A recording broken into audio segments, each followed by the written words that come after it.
मिठा मालिक तू ऐ खालिक तू, महबूद बे तू, अल्लाह बे तू, मोहताज पैगंबर पीर सबई, आहें बारी बेपरवाह बे तू।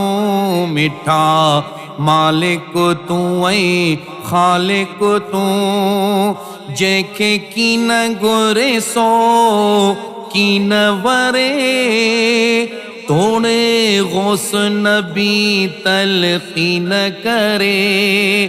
जेके की न गुरे सो की न वरे, तोड़े गौस नबी तलकीन करे।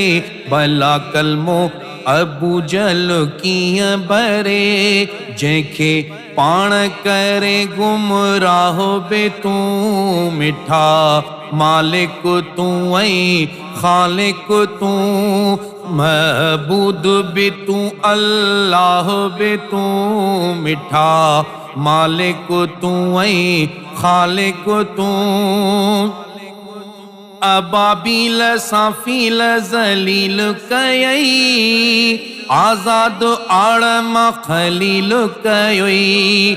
अबाबील साफील जलील कयई, आजाद आड़म खलील कयई। फिर औन लय दोज़ख नील कयई, पाण ड्राहे ठाहे ठाहो बे तू।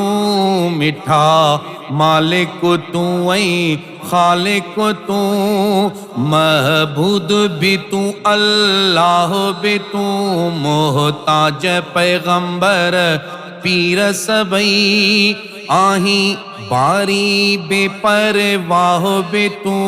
मिठा मालिक तू ऐ खालिक तू, रखे आब आतिश हिक चीज अंदर, बीबी आसिया के फिर औन जिगर। रखे आब आतिश हिक चीज अंदर, बीबी आसिया के फिर औन जिगर। बीबी लूत मथा तो वसाया पत्थर, बीबी लूत मथा तो वसाया पत्थर। कुछ केर तो सा आहे शाह बे तू।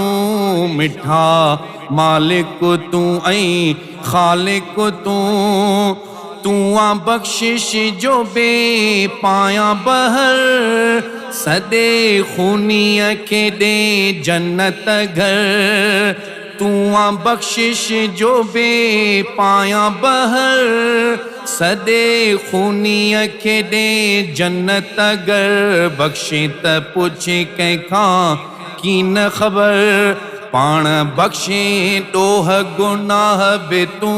मिठा मालिक तू ऐ खालिक तू, तोखे कान न कंहिंजे इबादत जी, न का सोम सलात सखावत जी। तोखे कान न कंहिंजे इबादत जी, न का सोम सलात सखावत जी। वठे बुछड़ो राह हिदायत जी, न सूए ते करें जे निगाह बे तू। मिठा मालिक तू ऐ खालिक तू, 100 साल उज़ेर ते वारियां तो, हदा मुअल गॾ जा जियारिया तो। 100 साल उज़ेर ते वारियां तो, हदा मुअल गॾ जा जियारिया तो। पखी मारिया खलील उडारिया तो, कॾे साहबी तू ॾे पसाहबी तू।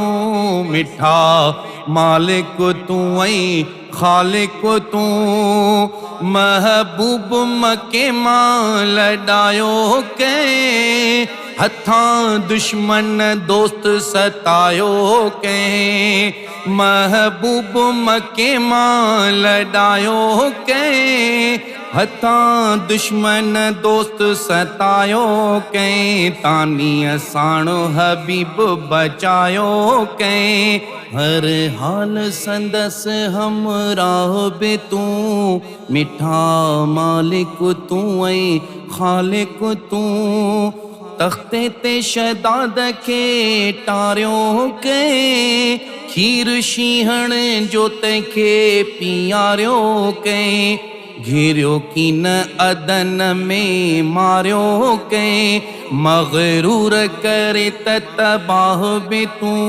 मिठा मालिक तू ऐं खालिक तू तुझी कुदरत जी कल कान पवे तोखे सुहन नाला नवानवे तुझी कुदरत जी कल कान पवे तोखे सुहन नाला नवानवे छा सारह आजिज़ कारो करे दींदे चांडे के पांद पनाह बे तू मिठा मालिक तू ऐं खालिक तू महबूद भी तू अल्लाह भी तू मोहताज पैगंबर पीर सबई आहें बारी बेपरवाह भी तू मिठा मालिक तू ऐं खालिक तू।